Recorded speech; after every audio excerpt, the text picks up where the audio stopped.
हर रोज एक नई कहानी देखने के लिए चैनल को सब्सक्राइब करें और बेल आइकन दबाना ना भूलें। जानकी अपनी बेटी को यहाँ वहाँ ढूंढ रही होती है, लेकिन वो कहीं भी नहीं मिलती। तभी जानकी छत पर जाती है अपनी बेटी को देखने, और छत पर जानकी की बेटी अनु अपने किराएदार के लड़के अमन से बातें कर रही थी, वो भी हंस हंस कर। ये देखकर जानकी अनु से कहती है, मैं तुझे पूरे घर में ढूंढ रही हूँ और तू यहाँ क्या कर रही है? मेरी आवाज सुनाई नहीं दे रही थी या सुनकर भी अनसुना कर रही थी? माँ वो तो मैं छत से कपड़े लाने जा रही थी, तभी मुझे छत पर अमन दिख गया, तो तभी अमन से बात करने लग गई मैं। मुझे आपकी आवाज सच में सुनाई नहीं दे रही थी। अमन बताओ ना माँ को। हाँ आंटी जी, ये तो कपड़े ही लेने आई थी छत से, और आपकी आवाज तो आई ही नहीं हमें। अच्छा, छत से कपड़े लेने आई थी तो कपड़े तो ले ही लिए होंगे ना? कहाँ है कपड़े? बस अभी ले ही रही हूँ माँ, आप नीचे जाओ, मैं कपड़े लेकर आती हूँ। अरे ओ लड़की, मैं तेरी माँ हूँ, लेकिन तू मेरी माँ बनने की कोशिश मत कर। जब कपड़े धोई ही नहीं हैं, तो कपड़े छत पर सूखेंगे क्या? और तू छत पर लेने क्या आएगी? ज्यादा चालाक बन रही है तू। क्या छत पर कपड़े नहीं सुखाए? अरे मुझे लगा छत पर कपड़े हैं तभी तो मैं, लेकिन कोई नहीं, जब छत पर कपड़े ही नहीं हैं तो क्या करें हम। चलो माँ चलते हैं नीचे। अनु कॉल करना बाद में मुझे। अमन और अनु एक दूसरे से प्यार करते थे, लेकिन अब तक अपने अपने घर वालों से वो छुपाते थे, और ऐसे ही कभी छत तो कभी बाहर तो कभी कहीं और मिलते। इन दोनों का इतना मिलना जानकी को पसंद नहीं आता था, इसीलिए वो काफी ज्यादा नजर रखती थी अनु के ऊपर। लेकिन धीरे धीरे दिन निकल जाते हैं और ऐसा ही चलता रहता है। कुछ दिनों के बाद अमन अनु से मिलने उसके ऑफिस के बाहर जाता है और वहीं इंतजार कर रहा होता है। अनु जैसे ही अपने ऑफिस से निकलती है तो वो अमन को देखती है और उसके पास जाकर कहती है, अमन तुम यहाँ क्या कर रहे हो? मैंने तुम्हें कितनी बार बोला है कि ऑफिस से मुझे मेरे पापा लेने आते हैं, लेकिन ये पता होने के बाद भी तुम यहाँ आ गए। तो मैं क्या करता यार, घर पर तुम्हारी माँ आंखें गड़ा कर बैठी रहती है, अरे बात तक नहीं हो पाती हमारी, और यहाँ तुमसे मिलने आया हूँ तो बोल रही हो तुम यहाँ क्या कर रहे हो? अरे तुम नहीं समझोगी तो कौन समझेगा मुझे? अमन मैं भी तो तुमसे मिलने के लिए उतना ही तड़प रही हो ना, लेकिन तुम तो बस सारी गलती मुझ पर ही डाल दो। अरे माँ है वो मेरी, मेरे बारे में ही तो सोचेंगी ना। तुम भी क्या बात करते हो अमन? अनु और अमन बातें कर रहे होते हैं, लेकिन जैसे ही अनु वहाँ अपने पापा को आते हुए देखती है तो वो तुरंत अमन को जाने को बोल देती है और अनु अपने पापा के साथ घर चली आती है। उसी रात अमन की माँ रेखा नीचे आती है और जानकी से कहती है, जानकी जी, मैं आपको कब से बोल रही हूँ कि पानी की मोटर चला दो, टंकी में पानी खत्म हो गया है। बार बार पानी का इस्तेमाल करोगे, नल खुला रखोगे तब तो पानी खत्म होगा ही ना। बिजली का बिल कितना लगता है आपको पता भी है? मुंह उठाकर चले आते हैं। हाँ तो पानी का इस्तेमाल करने के लिए ही तो होता है, और बिजली का बिल मैं भी देती हूँ, और जब मैं पैसे पूरे दे रही हूँ तो पानी चलाने में क्या दिक्कत है? चला दो मोटर। अब मोटर कल सुबह ही चलेगी, जो भी काम हो वो कल ही करना। अभी तक खाना भी नहीं बनाया है, और बिना पानी के खाना कैसे बनाऊँ मैं? आप क्या पागल हो गई हो? तमीज से बात करो, ऊपर किराए पर रहती हो, सर के ऊपर नाचने की जरूरत नहीं है। अगर पानी की मोटर नहीं चलाई ना तो पक्का नाचूंगी। ज्यादा चालाक मत बन, मैं अच्छे से जानती हूँ तुम जैसे लोगों को तो किराए पर रखना ही नहीं चाहिए था। महीना खत्म होते ही ऊपर वाला कमरा खाली कर देना। जब तक मैं इस मकान में हूँ तब तक तो मैं भी देखती हूँ कि मुझे किसी भी चीज की कोई कमी कैसे होती है। रेखा और जानकी में ऐसे ही बहस होने लगती है और वो बहस काफी ज्यादा बढ़ रही थी। ये देखकर वहाँ अमन और अनु आते हैं। अमन उन दोनों को शांत करवाता है और बोलता है, आप दोनों इतना लड़ क्यों रहे हो? कोई बताएगा कि आखिर हुआ क्या है? बताना क्या है, ऊपर वालों के इस मकान में दिन पूरे हो गए हैं। अब अपना बोरिया बिस्तरा उठाओ और चलते बनो यहाँ से, और हम पर हुक्म चलाना बंद करो तुम माँ बेटे। माँ आप क्या बोले जा रही हो? अचानक से क्या हो गया? तेरी माँ क्या हमें घर से निकालेगी? महीना पूरा होते ही हम खुद यहाँ से चले जाएंगे। और अमन तू यहाँ क्या खड़ा है? चल यहाँ से। इन लोगों की तो शक्ल देखकर ही गुस्सा आ जाता है। रेखा अमन को अपने साथ ऊपर लेकर चली जाती है। उन दोनों की लड़ाई की वजह से अमन और अनु काफी परेशान हो जाते हैं। ये सब होने के बाद जब रात में सब लोग सो जाते हैं तो सबके सोने के बाद अनु अमन से मिलने छत पर जाती है। दोनों काफी परेशान होते हैं। अनु रोते हुए बोलती है, इन बड़े लोगों की लड़ाई में नुकसान तो हमारा हो रहा है ना। अब तुम इस घर में नहीं रहोगे तो हम कैसे मिला करेंगे? हमने तो कितनी आगे की सोच रखी थी। मैं तुम्हें कब से बोल रहा था कि हमें शादी कर लेनी चाहिए, लेकिन हमेशा तुम्हें मेरी बात तो बेकार ही लगती है ना। अब देख लो क्या हो गया। तुम कैसी बातें कर रहे हो अमन? शादी कैसे कर सकते हैं? माँ और पापा की रजामंदी भी तो जरूरी है ना। अगर तुम अपने माँ बाप की रजामंदी लेने गई तो वो लोग तुम्हें हमेशा के लिए घर बैठा देंगे और उसी वक्त हमें ऊपर वाले कमरे से निकाल कर मुझ पर केस ठोक देंगे। तुम ये चाहती हो क्या? नहीं अमन, मैं तो बस इतना चाहती हूँ कि किसी भी तरह से हमारे माँ बाप हमारे प्यार को स्वीकार कर लें। देखो, अगर हम शादी कर लेते हैं तो बाद में उन्हें अपने बच्चों की खुशी के आगे झुकना ही होगा, और वो भी कब तक हम लोगों से दूर भागते रहेंगे। और सोचो अन्नू, शादी के बाद तुम्हारा मायका नीचे और ससुराल ऊपर। अरे जब मर्जी ऊपर नीचे करती रहना, खत्म। अनु को अमन की सारी बात सही लगती है, इसलिए वो दोनों अगले ही दिन कोर्ट में जाकर शादी कर लेते हैं। शादी करने के बाद वो दोनों हाथ पकड़कर घर आते हैं। उन दोनों को हाथ में हाथ डाले हुए जानकी देखती है तो वो अनु को थप्पड़ मारने लगती है और बोलती है, नालायक, बेशरम, यहाँ पूरे मोहल्ले के आगे बदतमीज लड़की के हाथ में हाथ डालकर घूम रही है। जरा सी भी शर्म बची है या नहीं? माँ जी, आप ये क्या कर रही हो? अन्नू अब मेरी पत्नी है, हम दोनों ने शादी कर ली है। अमन की बात सुनते ही जानकी को चक्कर आ जाते हैं और वो गिर जाती है। जानकी की ऐसी हालत देखकर वहाँ सब टेंशन में आ जाते हैं और ऊपर से अमन की माँ भी आ जाती है। रेखा जानकी को पानी देती है और जानकी होश में आती है तो अनु कहती है, माँ मुझे माफ कर दो, मैं आपका दिल नहीं दुखाना चाहती थी, लेकिन मैं अमन से बहुत प्यार करती हूँ और हमें पता है कि आप हमारी शादी के लिए कभी नहीं मानते, इसलिए हमने बिना बताए ही शादी की। तुझे शर्म नहीं आई ये सब करते हुए? मैंने तुझे यही सिखाया है क्या? किसी से भी शादी करके मेरे सर पर मार दे? अरे तुझे शादी ही करनी थी तो मुझे बताता तो सही एक बार। माँ, आपकी और जानकी माँ की रोज रोज तो लड़ाई झगड़े चल रहे थे। अब हमें डर लगने लगा था कि हम अगर आपको ये सब बताएंगे तो आप इस रिश्ते के लिए मना कर दोगे। जानकी जी, मुझे माफ कर दो, मेरे बेटे की वजह से ही ये सब हुआ है। अगर मुझे जरा सी भी भनक होती ना कि हमारे बच्चे ऐसा करेंगे तो मैं पहले ही घर खाली कर देती। बहन जी, अब क्या ही बोलूं, बच्चों ने तो हमें बोलने लायक ही नहीं छोड़ा और बच्चों ने शादी तो कर ही ली है तो शिकायत करके क्या करें। इससे पहले कि बाहर वाले बातें बनाएं, हमें बच्चों की धूमधाम से शादी कर देनी चाहिए। लेकिन ऐसे अच्छा थोड़ी लगेगा कि ससुराल वाले ऊपर है और नीचे मायका। भाई साहब भी गुस्सा करेंगे। उनसे मैं बात कर लूंगी और मुझे इस बात से कोई एतराज नहीं है कि ससुराल ऊपर और मायका नीचे है।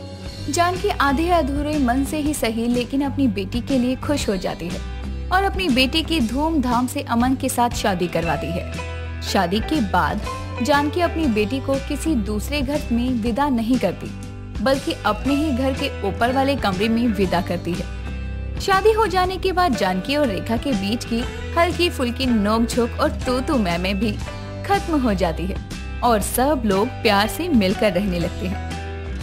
राधा खुद से बातें करते हुए कहती है, हे भगवान, मेरी मन्नत पूरी हो जाए, मेरे बेटे की बस अच्छी सी नौकरी लग जाए। मेरे लिए इससे ज्यादा खुशी की बात कुछ नहीं होगी।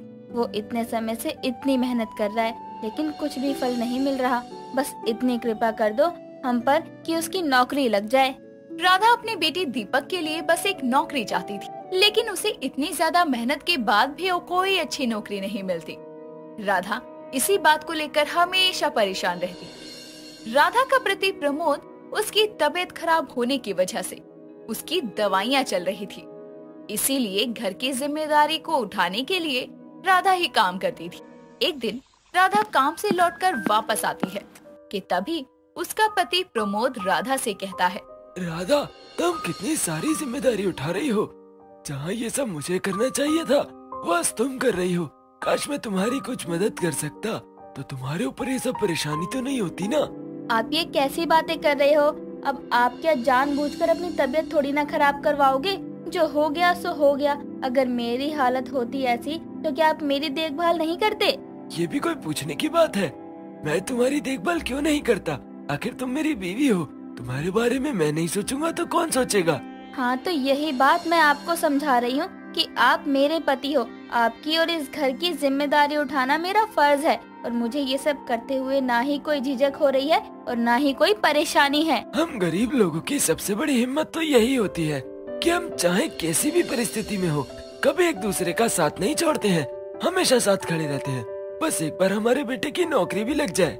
हाँ, बस उसके लिए तो मैं भी परेशान रहती हूँ। मैंने तो मन्नत भी मांगी है, अगर हमारे बेटे की कोई अच्छी सी नौकरी लग जाए तो मैं वो मन्नत जो मांगी है वो पूरी जरूर करूँगी। लेकिन तुमने मन्नत मांगी क्या है? आप भी कैसी बातें कर रहे हो? मन्नत मांगी है, जब तक पूरी नहीं होगी तब तक थोड़ी बता सकती हूँ। अरे ये दीपक कहाँ रह गया? अब तक तो आ जाना चाहिए था। आ जाए वो तो सब साथ में खाना भी खा लेते, लेकिन इतनी देर हो गई है अभी तक नहीं आया। तुम्हें कुछ बता कर गया है क्या? हाँ, मुझे उसने बता दिया था, एक जगह उसे फोन आया था, इसलिए वहीं गया है नौकरी की बात करने। बस जहाँ गया है वो काम भी बन जाए तो हमारी खुशी का कोई ठिकाना ही नहीं होगा। चलो कोई बात नहीं, आ ही जाएगा। तुम आओ, आराम भी कर लो। तुम ही सारी जिम्मेदारी उठा रही हो घर की, इसलिए तुम्हारा आराम करना ज्यादा जरूरी है। चलो तब तक दीपक आता है, आराम कर लो। प्रमोद और राधा भले ही गरीब हों, लेकिन उन्होंने अपने बेटे की पढ़ाई पर कभी अपनी गरीबी का असर नहीं पड़ने दिया था। उसे खूब पढ़ाया लिखाया था, लेकिन दीपक की कड़ी मेहनत के बावजूद भी दीपक को नौकरी नहीं मिलती और वो मायूस होकर घर आता है। दीपक बहुत निराश हो गया था इन सब चीजों से और वो हार मानकर एक दिन घर पर ही बैठ जाता है कि तभी दीपक को उदास देखकर राधा दीपक के पास आकर कहती है, क्या हुआ बेटा, ऐसे उदास क्यों बैठा है? तुझे जाना नहीं है क्या नौकरी पता करने के लिए? माँ, उदास ना हूँ तो क्या करूँ मैं। जहाँ भी मैं जॉब के लिए इंटरव्यू देने जाता हूँ वहाँ मेरे अलावा सबका सिलेक्शन हो जाता है, लेकिन बस मैं ही हूँ जो बिना नौकरी के घर लौटता हूँ। अच्छा तो ये बता, ऐसे निराश होने से क्या तुझे नौकरी मिल जाएगी, या तुझे नौकरी वाले घर आकर बोलेंगे कि दीपक जी आपके उदास होने की वजह से हम ये नौकरी आपको देते हैं? नहीं ना? माँ, आप ये सब क्या बातें कर रही हो? यहाँ मैं पहले से ही परेशान हूँ और आप हैं कि ज्ञान दे रही हो। बेटा ज्ञान ही दे रही हूँ मैं, जो शायद तुझे आगे काम आ जाए, क्योंकि अगर तुझे नौकरी आसानी से मिल जाती तो तेरी पढ़ाई का क्या मान। लेकिन तुझे थोड़ी परेशानी इसलिए ही हो रही है ना, क्योंकि पढ़ाई से ज्यादा लोग अब काबिलियत देखते हैं, जो किसी न किसी को तेरे अंदर दिखाई जरूर देगी। हाँ माँ, आप सही बोल रही हो। मेरे अंदर इतना सारा टैलेंट है और मैं ये सारा टैलेंट यहाँ बैठकर उदास होने में ही खराब कर रहा हूँ। बिना कोशिश करे ही मान गया मैं तो हार, तो मेरे इतने पढ़े लिखे होने का क्या फायदा? अब समझाना तू मेरी बात, इसलिए तब तक कोशिश करता रहे जब तक कि तुझे नौकरी नहीं मिल जाती, और हम लोग तेरे साथ ही है ना, इसलिए तू घबरा मत और कोशिश कर। राधा अपने घर में सबको समझाती है, लेकिन उसे खुद भी पता है कि बिना पैसों के घर चलाना दिन पर दिन अब कठिन होता जा रहा है। लेकिन फिर भी राधा कहीं ना कहीं से कोई ना कोई जुगाड़ करके अब तक जिस तरह घर चला रही थी वैसा ही आगे भी चलाती है। लेकिन कुछ दिनों बाद उसके घर का राशन खत्म हो जाता है। तब वो अपने पास के ही बनिए की दुकान पर जाकर कहती है, भाई साहब थोड़ा राशन दे दीजिए, मैं आपको कुछ दिनों में पैसे वापस कर दूंगी। अरे बहन जी, आपसे तो पहले के ही पैसे वापस नहीं किए जा रहे हैं और आप फिर मुंह उठाकर आ गई राशन लेने। पहले अब तक की उधारी चुकाओ, बाद में आगे की बात करना। आप ऐसे क्यों बोल रहे हो? थोड़ा तो समझो ना, मैं थोड़े ही दिनों में दे दूंगी आपके पैसे, कहीं लेकर भाग थोड़ी जाऊंगी। और वैसे भी आपके पैसे तो दे ही देती हूँ ना, लेकिन आप ऐसे करोगे तो हमारे लिए सही नहीं होगा। देखिए बहन जी, आपकी गरीबी का रोना तो रोज का ही है, लेकिन मुझे भी तो अपना सोचना है ना। और जब पैसे नहीं है आपके पास तो मैं आपको राशन भी नहीं दे सकता, मुझे माफ कीजिए। बनिया राधा को राशन देने से मना कर देता है और वहाँ से जाने को बोलता है। राधा बिना राशन के ही घर आती है। वहाँ दीपक अपने हाथ में मिठाई लेकर आता है और अपनी माँ और पापा को मिठाई खिलाकर दोनों से कहता है, माँ, मेरी नौकरी लग गई है, वो भी एक बहुत अच्छी कंपनी में। आप सही बोल रही थी माँ। अरे वाह, भगवान ने आखिर हमारी सुन ही ली। अब मैं भी अपनी मन्नत पूरी करूंगी, 101 लोगों को घर में भोज करवाऊंगी। देर से ही सही, लेकिन हमारी इच्छा तो पूरी हुई ना। तुम्हें मन्नत ही मांगनी थी तो कोई और सी मन्नत मांग लेती ना। ये इतने लोगों का भोज करवाना पता भी है कितना खर्च होगा। अभी दीपक की नौकरी लगी है, बस तुमने खर्चा करना शुरू कर दिया। हाँ माँ, इतने लोगों का भोज करने के लिए बहुत सारे पैसे चाहिए होते हैं, और गरीब के घर में भोज पता है ना आपको। हमारे पास अभी पैसे बिल्कुल भी नहीं है, हम आपकी मन्नत बाद में पूरी कर देंगे। ये आप दोनों कैसी बातें कर रहे हो? इतनी मुश्किल से दीपक की नौकरी लगी है। मैंने मन्नत मांगी थी कि दीपक की नौकरी लगने की खबर सुनते ही 2 दिन बाद में गरीब के घर 101 लोगों का भोज करूंगी। यही तो बोल रहा हूँ मैं, गरीब के घर में भोज करने की बात बोल रही हो तुम। हमको उम्मीद नहीं है कि तुम्हारी इस मन्नत को तुरंत पूरी कर देंगे। कम से कम इसमें 2-3 महीने का समय तो लगता ही है ना। पहले ही हमें कितने लोगों का कर्जा देना है, अब इस भोज के लिए पैसे कहाँ से आएंगे? आप लोग मेरा साथ नहीं दे सकते तो कोई बात नहीं, लेकिन कम से कम मुझे ऐसे निराश तो मत करिए ना। और मैंने मन्नत अपने बेटे के लिए मांगी थी तो मैं पूरी करके ही मानूंगी। माँ, हम आपका साथ तो देना चाहते हैं, लेकिन बिना पैसों के हम कैसे आपका साथ दे सकते हैं? ठीक है, तुम्हारी नौकरी लग गई है ना, तो तुम उसकी तैयारी करो। मैं देख लूंगी मुझे क्या करना है और कैसे करना है। आप दोनों की मदद की कोई जरूरत नहीं है मुझे। राधा अपने पति और बेटे की बात सुनने के बाद वहाँ से चली जाती है और भोज करने के लिए सोचने लगती है। लेकिन राधा को भी अच्छे से पता था कि उसके हालात कैसे हैं। तभी राधा अपने आप से बात करते हुए कहती है, मैंने ये कान के बूंदे अपनी बहू के लिए रखे थे, लेकिन अभी मैंने जो मन्नत मांगी थी उसे पूरी करना ज्यादा जरूरी है मेरे लिए। इतना बोलकर राधा वो कान के बूंदे बेच देती है और उससे जो पैसे मिलते हैं उससे भोज की तैयारी करती है। अगले दिन राधा अपने घर के बाहर ही चादर बिछाकर 101 लोगों को भोज करवाती है। तो वहाँ दीपक और प्रमोद आते हैं। प्रमोद राधा से कहता है, मैं तुमसे कब से पूछ रहा हूँ, तुम्हारे पास इतने पैसे कहाँ से आए भोज के लिए, बताओ तो सही। देखिए, मैंने जो मन्नत मांगी थी मेरे लिए वो पूरी करना अभी सबसे ज्यादा जरूरी था, इसलिए मैंने अपने सोने के बूंदे बेच दिए। लेकिन माँ, आपके पास तो सपने के नाम पर बस बूंदे ही थे और आपने वो भी मेरे लिए बेच दिए। बेटा, मैंने मन्नत मांगी थी, भगवान ने अगर हमारी सुनी है तो हमें भी तो अपनी बोली हुई बात माननी ही पड़ेगी ना। और मुझे खुशी है कि हम गरीब के घर भोज हुआ, इतने लोगों का हमारे जरिए पेट भरा। राधा ने आखिरकार अपने घर पर भोज करवा ही दिया और मांगी हुई मन्नत भी पूरी हुई। दोस्तों, अगर आपको ये कहानी पसंद आई तो इसे लाइक करें, शेयर करें और कमेंट करके बताएं कि कहानी में आपको सबसे अच्छा क्या लगा।